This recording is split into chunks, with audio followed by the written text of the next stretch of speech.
وسلم کی ایک حدیث پڑھی. میں کوشش کرتا ہوں کہ اس کے تعلق سے کچھ باتیں آپ کے سامنے گوشتگزار کی جائیں, رکھی جائیں. اللہ رب العالمین سے دعا ہے الہ العالمین مجھے حق اور سچ بات کہنے کی توفیق عطا فرمائے. سامنے محترم, دل کی ایک بیماری جو کہ بہت خطرناک بیماری, اور یہ بیماری جس کسی انسان کو لگ جاتی ہے اس انسان کی زندگی کا چین, سکون سب کچھ غائب ہو جاتا ہے, اور وہ انسان ہمیشہ اضطراب, پریشانی, ٹینشن اور ڈپریشن میں رہتا ہے. اس لیے ہمیں بات سمجھنے کی ہے کہ آخر اس بیماری سے ہم کیسے اپنے آپ کی حفاظت کریں. وہ بیماری کا نام ہے حسد اور اس کی تباہ کاریاں. یعنی جو کچھ میں آپ کے سامنے بیان کرنا چاہ رہا ہوں, کرنا چاہ رہا ہوں, وہ حسد کے تعلق سے میرا گفتگو ہوگی. کچھ بات کہنے سننے سے پہلے آئیے ہم سب سے پہلے حسد کی تعریف سمجھ لیتے ہیں, جان لیتے ہیں کہ حسد کسے کہتے ہیں. حسد کہا جاتا ہے کسی کے مال کے زائل ہونے کی آرزو یا خواہش اپنے دل کے اندر پیدا کرنا. یعنی انسان کا یہ سوچنا فلاں کے پاس جو یہ چیز ہے یہ اس کے پاس سے زائل ہو جائے, ختم ہو جائے, اس کے پاس نہ رہے, تو اس کو حسد کہا جاتا ہے. مثال کے طور پر ایک شخص ہے جس کے ہاتھ میں بہت ہی قیمتی اور اچھی گھڑی ہے. انسان یہ سوچے کہ اس کی گھڑی گوائی جائے یا اس کی گھڑی جو خراب ہو جائے, یعنی کچھ بھی ہو جائے لیکن یہ گھڑی اس کے ہاتھ میں نہ رہے. اگر اس انسان اس طریقے کی بات سوچ رہا ہے کہ اس کے پاس وہ گھڑی نہ رہے تو یہی حسد ہے. یا اس طریقے سے کہ آپ سمجھیں ایک آدمی ہے کہ جس کے پاس بہت ہی اچھی گاڑی ہے, سواری ہے. اب انسان یہ سوچے کہ اس کی گاڑی کا ایکسیڈنٹ ہو جائے, اس کی گاڑی ٹوٹ جائے یا اس کی گاڑی اس کے پاس نہ رہے, کسی طریقے سے اس کے پاس سے گاڑی ہٹ جائے, اس طریقے کی سوچ رکھنا یہ حسد کہلاتا ہے. یعنی اس طریقے سے آپ یہ سمجھیں کہ بہت سارے بچے ہیں, اسٹوڈنٹ ہیں, طلبہ ہیں جو تعلیم حاصل کرتے ہیں. اس میں ایک طالبہ ایسا ہے, طالب علم ایسا ہے جو ہمیشہ پہلا رینک حاصل کرتا ہے, پہلی پوزیشن لے کے آتا ہے. وہیں اس کے ساتھی کچھ ایسے ہیں جو بالکل پاس ہونا بھی ان کے لیے مشکل ہو جاتا ہے. اب وہ پاس نہیں ہو پاتے تو لوگ حسد کرنا شروع کر دیتے ہیں. یعنی آپ جس بھی طریقے سے اس کو سمجھیں, یہ کسی کی کوئی بھی نعمت کے ظاہر ہونے کو دل کے اندر خواہش پیدا نہ کرنا, یہ حسد کہلاتا ہے. یا اسی طریقے سے آپ یہ سمجھیں کہ ایک خاتون ہے جو کہ بہت ہی زیادہ حسین و جمیل ہے, خوبصورت ہے, اور اس کے ساتھ ساتھ اس کا پہناوا بھی اتنا ہی اچھا ہے. اب دوسری خواتین دیکھیں اور دیکھنے کے بعد اسے حسد کرنا شروع کریں, کہنا شروع کریں کہ یہ بوڑھی ہو جائے, اس کا حسن کر جائے یا اس کا پہناوا کمتر ہو جائے. تو اس طریقے کی تمام باتیں آپ کے دل کے اندر پیدا کرنا حسد کہلاتا ہے. یہ دو تین باتیں میں نے آپ کے سامنے رکھی ہیں. اس طریقے سے بے شمار باتیں آپ اس طریقے سے سمجھ سکتے ہیں. تو کسی بھی طریقے سے کسی بھی انسان کی نعمت کے ظاہر ہونے کی خواہش کرنا, بہت سارے لوگ یہ سوچتے ہیں کہ اس کے پاس جو نعمت ہے وہ نعمت اس کے پاس سے چھن جائے اور وہ چیز میرے پاس آ جائے.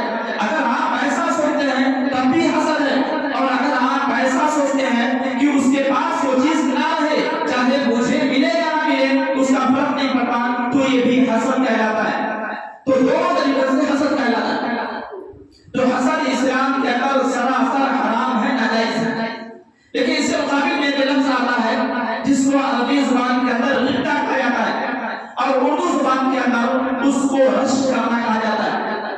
مثلا ایک انسان ہے جس کو اللہ رب العالمین نے قرآن و حدیث کے علم سے نوازا ہے, اور وہ شخص اپنے علم کے ذریعے سے ہر ایک کے حقوق ادا کرتا ہے, اور جب نماز میں کھڑا ہوتا ہے تو لمبی لمبی قرات کرتا ہے. یا اس طریقے سے وہ شخص جب خالی ہوتا ہے تب بھی خوب زیادہ قرآن کی تلاوت کرتا ہے. اب کسی انسان کو دیکھنے کے بعد اس کے دل کے اندر یہ خواہش پیدا ہو کہ جیسے اللہ رب العالمین نے اسے حافظ عالم قاری بنایا ہے, کاش کہ اگر اللہ رب العالمین مجھے بھی اسی طریقے سے حافظ عالم قاری بناتا تو میں بھی اسی طریقے سے قرآن کی تلاوت کرتا, اور جب نماز میں کھڑا ہوگا تو لمبی لمبی تلاوت کرتا.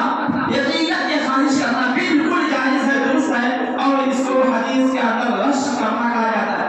यानी आप ऐसा अपने दिल के अंदर ख्वाहिश पैदा कर सकते हैं, बल्कि आप अल्लाह रब्बुल आमीन से इस अल्फाज में दुआ भी कर सकते हैं कि अल्लाह रब्बुल आमीन जैसे तूने इसको हाफिज आलिम बनाया है, काश कि मुझे भी बनाया होता। या इसी तरीके से आप ये समझें कि एक इंसान है जो कि बहुत ज्यादा मालदार है और अपने माल के जरिए से हर एक के हुकूक को समझता है, अपने वालिदैन पे खर्च करता है, अपने बीवी बच्चों पे खर्च करता है, अपने रिश्तेदारों पर खर्च करता है, यतीमों गरीबों बेकसों बेवाओं पर खर्च करता है, मस्जिद और मदरसे में खर्च करता है, यानी जहां भी खर्च करना चाहिए हर जगह पर खर्च करता है। अब कोई शख्स उसको देखे और देखने के बाद अपने दिल के अंदर ये ख्वाहिश पैदा करेगा कि अल्लाह रब्बुल आमीन जैसे तूने उसे नवाजा है, अगर मुझे भी नवाजा होता तो मैं भी जिस तरीके से ये शख्स खर्च कर रहा है मैं भी उसी तरीके से खर्च करता। तो यकीनन ये ख्वाहिश पैदा करना बहुत ही अच्छा है, बेहतर है। तो इसको इस्लाम के अंदर रश करना कहा जाता है। आप इस तरीके से अपने दिल के अंदर ख्वाहिश पैदा कर सकते हैं, लेकिन ये चीज हरगिज़ आप नहीं सोच सकते, नहीं कह सकते कि फलां की चीज खत्म हो जाए उसके बाद से वो चीज मुझे मिल जाए, ये ऐसा कहना हसन कहलाता है। आप पूरे कुरान हदीस का मुताला कर लीजिए, आप उसको पढ़ करके देख लीजिए, जहां भी अल्लाह रब्बुल आमीन ने कुरान हदीस के अंदर हसद का जिक्र किया है, वो तमाम की तमाम हदीस या वो तमाम की तमाम आयतें करीमा उसका ताल्लुक यहूद और नसारा से है। यानी कहीं भी कोई भी आयत ये आपको नहीं मिलेगी जिसके अंदर अल्लाह रब्बुल आमीन ने कहा हो कि मोमिन हसद करते हैं या मोमिन को हसद करना चाहिए। जो आयत करीमा मैंने आपके सामने तिलावत की पढ़ी, अल्लाह रब्बुल आमीन ने फरमाया अन यहसुदून अन्नास अला मा आताहुमुल्लाह मिन फज़ली, और वो लोग लोगों से इसलिए हसद करते हैं कि अल्लाह रब्बुल आमीन ने उन्हें अपने फजल व करम से नवाजा है। मेरे भाई अल्लाह रब्बुल आमीन की मर्जी है, अल्लाह रब्बुल आमीन की चाहत है, उसकी ख्वाहिश है। अल्लाह रब्बुल आमीन जिसे चाहे नवाज सकता है, जिसे चाहे कम दे, जिसको चाहे ज्यादा दे। आप अल्लाह रब्बुल आमीन पर पाबंदी नहीं लगा सकते, नहीं कर सकते। तो आप अगर हसद करते हैं तो यकीनन आपको ये शोभा नहीं देता, आपको जायज नहीं ठहरता कि आप अल्लाह रब्बुल आमीन ने अगर किसी को दिया है तो आप उसकी वजह से उससे हसद करें।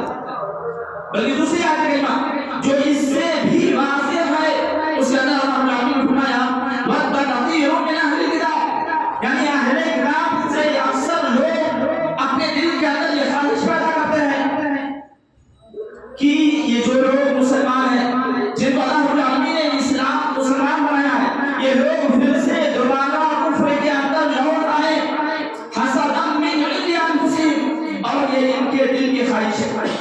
मेरे भाई आयत करीमा के अंदर अल्लाह रब्बुल आमीन ने कहा वद कसीरुम मिन अहलिल किताब, अहले किताब किसे बोलते हैं? अहले किताब यहूद और नसारा को बोलते हैं। और यहूद और नसारा यानी अहले किताब अपने दिल के अंदर ये ख्वाहिश पैदा करते हैं कि जो लोग मुसलमान हो चुके हैं इसी तरीके से अगर वो लोग दोबारा कुफ्र के अंदर लौट आते, फिर से काफिर हो जाते तो कितना ही अच्छा और बेहतर होता। लिहाजा ये आयत करीमा के जरिए से ये बात बिल्कुल वाज़ेह हो गई कि हसद करना ये यहूद और नसारा का खासा है, मुसलमानों का खासा नहीं। बल्कि एक हदीस के अंदर अल्लाह के नबी सल्लल्लाहु अलैहि वसल्लम ने फरमाया कि यहूद और नसारा तुमसे जितना इस बात पर हसद करते हैं उतना किसी और बात पर हसद नहीं करते, यानी तुम्हारे सलाम से और तुम्हारे आमीन कहने से। एक मुसलमान को आपस में एक दूसरे से मिलते हैं, सलाम करते हैं, तो यकीन मानिए यहूद और नसारा को हमारे इस सलाम से हद से ज्यादा हसद होती है, बहुत ज्यादा जलन करते हैं। तो लिहाजा चाहे उनको जलन हो या कुछ भी हो, ये नबी का फरमान है। अल्लाह के नबी सल्लल्लाहु अलैहि वसल्लम ने फरमाया अफ्शुस सलाम बैनकुम, कि तुम लोग सलाम को फैलाओ। तो हमको सलाम का आम करना है, चाहे हमारे इस्लाम से किसी को जलन हो, हसद हो, कुछ हो, हमें उससे सरोकार नहीं, मतलब नहीं, बल्कि हम अपने नबी की तालीम पर अमल करने वाले हैं। या इसी तरीके से अल्लाह के नबी सल्लल्लाहु अलैहि वसल्लम फरमाते हैं कि जब हम आमीन कहते हैं, हम इमाम के पीछे आमीन कहते हैं, तो उनको हमारी आमीन से बहुत ज्यादा हसद और जलन होती है। मेरे भाई तो तमाम आयत करीमा, तमाम हदीस आप कंट्रोल करके देख ले, जहां भी अल्लाह रब्बुल आमीन ने हसद का जिक्र किया है